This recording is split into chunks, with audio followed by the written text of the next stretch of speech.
What's up, everybody? I am back in action, and like I said in my prior video that I just posted, I would be discussing more MLB as it would come up. And guess what? 5 minutes after I post this video, we get some action going on. So if you want to hear more about the MLB and what is going on with free agency, because hopefully this gets the ball rolling, subscribe to the channel, and I'll keep you up to date on all of the free agency nonsense as it is going forward, contract information, so on and so forth. So let's break it down. DARVISH, he has signed reportedly with the Chicago Cubs. DARVISH, 31-year-old strikeout specialist. He's made his money with obviously the Texas Rangers, where he averaged like 11.3 strikeouts per 9 innings or something absolutely preposterous like that.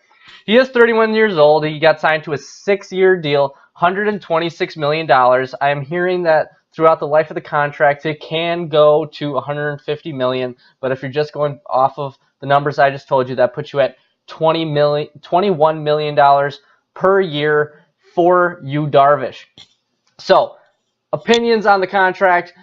This definitely fortifies the Chicago Cubs, and I think this definitely tells me that the Chicago Cubs have moved on from Jake Arrieta. I think they rather have DARVISH. I think that's the move they made. I think that's why they gave him 6 years, $126 million. I know that the Chicago Cubs probably wanted him right around the 4 to 5 year mark, but I guess they had to do the 6-year mark if they were going to get it done. I know DARVISH wanted 7 years.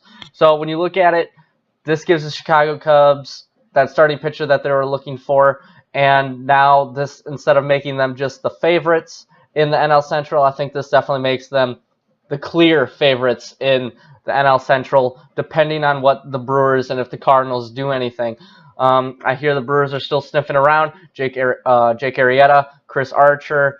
I'm hearing that the Brewers rather make a trade than a move in free agency because of all the pieces they have. I'm assuming that's because of all the pieces they have specifically in the outfield with Domingo Santana, Keon Broxton, Ryan Braun, even Eric Thames, I guess you can put into that category.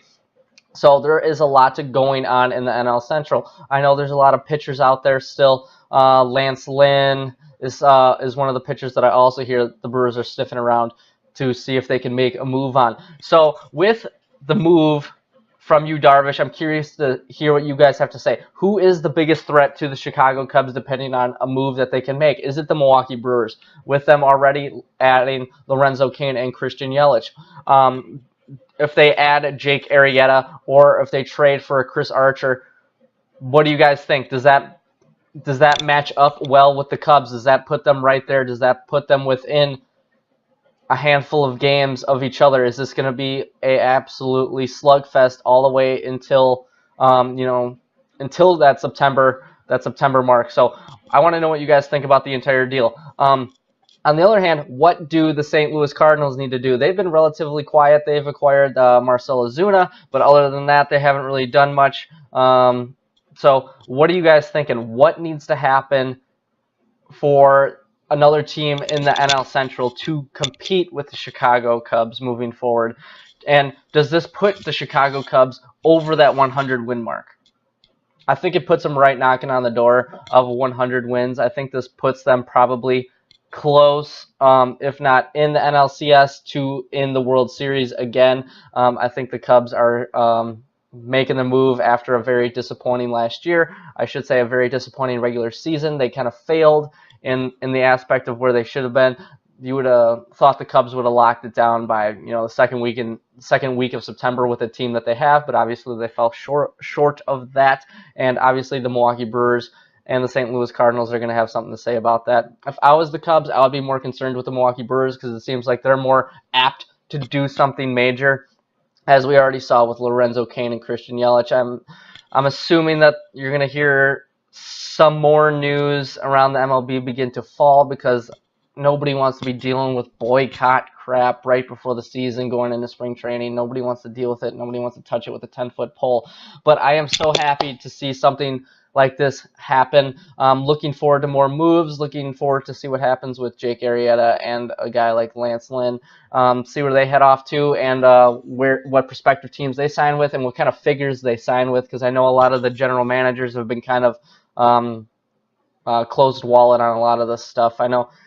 I don't know why, but I'm hearing that some general managers are not giving them the years that they want clearly, and they're also offering them about somewhere in the realm of what I've heard from $3 to $7 million less than what a lot of people think that they're worth. So something to think about moving forward. Loving the MLB talk. Looking to get into obviously more NBA talk. If you want to hear more about MLB, NBA, NFL, subscribe below, like the channel, and check out my Facebook page, 6Yr 126Mil Sports. And this is where we really go over it all. So I'll see you guys later. Bye.